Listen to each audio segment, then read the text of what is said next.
सपना साकार करने के लिए सबसे जरूरी है सही कोच का होना। चुनिए अमोल कासर्स कॉमर्स एकेडमी को और करें अपने 11th 12th CACSCMA का सपना साकार। Download the app now. Hello नमस्कार दोस्तों। First year BCom Pune university आपका एग्जाम है कल और कुछ इंपॉर्टेंट टिप्स कुछ इंपॉर्टेंट अपडेट मैं आपको देने को जुड़ चुका हूँ। जो बच्चे बहुत फर्स्ट टाइम सिलेबस पढ़ रहे होंगे उन्हें भी टेंशन आया ही होगा और जिन्होंने कितना भी पढ़ लिया हो पहले क्लासेस लगाए उनको भी टेंशन तो रहेगा ही। अब क्या बातें मैं आपके साथ शेयर कर रहा हूँ बहुत ध्यान से सुनिएगा। सबसे पहले तो आपका पेपर 50 मार्क्स का आने वाला है, ये मैंने पहले ही आपको बताया था, राइट? ओके। इसमें से दो प्रैक्टिकल क्वेश्चन है, जो है पीस मिल डिस्ट्रीब्यूशन, एक जिस पे ऑलरेडी यूट्यूब पे वीडियो है, कुछ लाइव सेशंस मैंने लिए थे, आपको मिल जाएगा अपने चैनल पे। एक लेक्चर भी देख लिया, आपका बहुत ज्यादा है ना प्रॉब्लम सॉल्व हो जाएगा। और लाइव अगर आप गए वहां पे, उधर भी बहुत सारे वीडियो अपलोडेड है, वो भी देख लेना एक बार, राइट? जिन्होंने किया लेक्चर 1.5 की स्पीड पे वापस एक बार देखो तो आपके छोटे छोटे डाउट्स हट जाएंगे। पीस मिल डिस्ट्रीब्यूशन मुझे ऐसे लगता है कि ये वाला जो चैप्टर है वो आपको आउट ऑफ मार्क्स दिला सकता है, कोई दिक्कत नहीं है, आराम से उसको ना सिर्फ अच्छे से सॉल्व करना। ओके, सिर्फ एक चीज मैं बताना चाहूंगा। आपको पता है कि पीसमिल डिस्ट्रीब्यूशन में मोस्टली डिफिशियंसी ही आती है, कभी भी सरप्लस नहीं बचता, है ना? मतलब डिफिशियंसी का मतलब क्या सर? पार्टनर को सपोज एक को देने होते हैं 10,000, लेकिन बाद में 5,000 ही बचते या 6,000 ही बचते, एंड की बात कर रहा हूँ। तो जो लास्ट लाइन आप निकालते हो जब पार्टनर का पैसा देना बाकी होता है, उसे डिफिशियंसी कहते हैं। लेकिन अगर आंसर नेगेटिव में आता है, मतलब ज्यादा पैसे अगर पार्टनर को मिलते हैं, तो उसे सरप्लस कहा जाता है।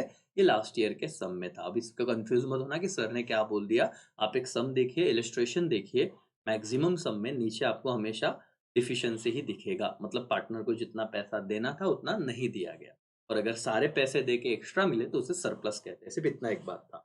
ओके, दूसरी बात सर, सिंगल एंट्री से रिलेटेड मैं कुछ 2 मिनट बात करूंगा। दोस्तों ये चैप्टर वैसे देखा जाए तो बहुत ही ज्यादा कंसेप्चुअल है, तो आप इसका टेंशन मत लेना। 15 में से जितने भी मार्क्स मिले सारे ही बोनस है। मैं इसलिए कह रहा हूं कि आप प्रोसेस पे ध्यान दीजिए। मेरे 3 से 4 वीडियोस आप देखोगे, आपको बहुत सारी बातें क्लियर हो जाएगी।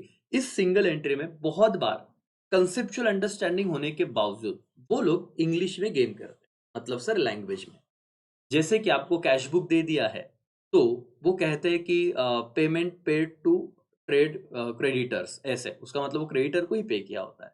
या फिर कैश बुक में सिर्फ क्रेडिटर देते हैं पेमेंट साइड को, इसका मतलब पेमेंट टू क्रेडिटर है। जो आप वो एंट्री करके नो पोस्टिंग करोगे, क्रेडिटर टू कैश, मतलब क्रेडिटर अकाउंट में डेबिट साइड को टू कैश जाएगा।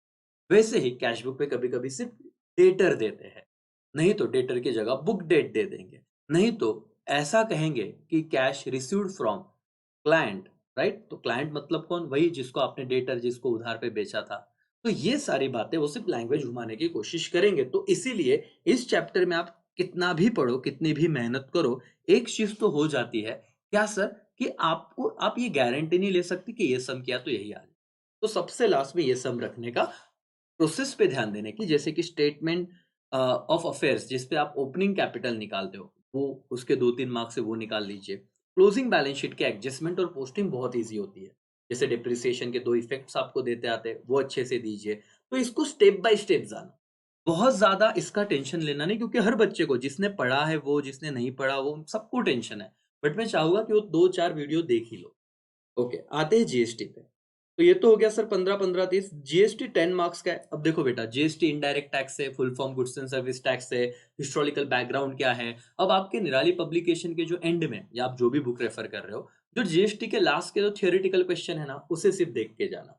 चलो, मानते हैं कि सर जो आपने किया वो नहीं आया, तो छोड़ के मत आना। जितना आपको पता है लिखो सिर्फ।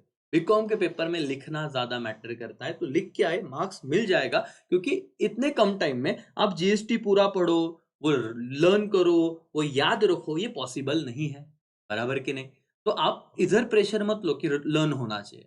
आप गलत नहीं हो, सिर्फ कम टाइम में पढ़ रहे हो।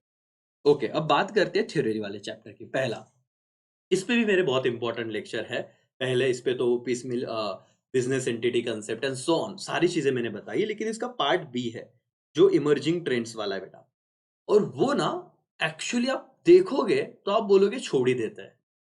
जैसे वहां पे इन्फ्लेशन से रिलेटेड वो अकाउंटिंग वाला कंसेप्ट है, ह्यूमन रिसोर्स अकाउंटिंग वाला है, इन्वायरमेंटल अकाउंटिंग का कंसेप्ट है, उसके बाद फॉरेंसिक अकाउंटिंग है। अब इसके सिर्फ एडवांटेज डिसएडवांटेज क्योंकि उन्होंने 5 6 7 पेजेस में दिया हुआ है सब, क्या हम इतना लर्न कर सकते हैं? नहीं। तो आपको क्या करना है, क्रक्स को समझना है। क्रक्स मतलब बेसिक, मेरिट्स डिमेरिट्स देख लो, क्या कहना चाहते हैं उतना भी समझ गया तो भी पर्पस ये है कि वो इमर्जिंग ट्रेंड में से जो क्वेश्चन है वो सीधा, अगर पढ़ा ही नहीं तो कुछ नहीं लिख पाओगे, तो बेसिकली जितना हो सके उतना पढ़ के जाओ।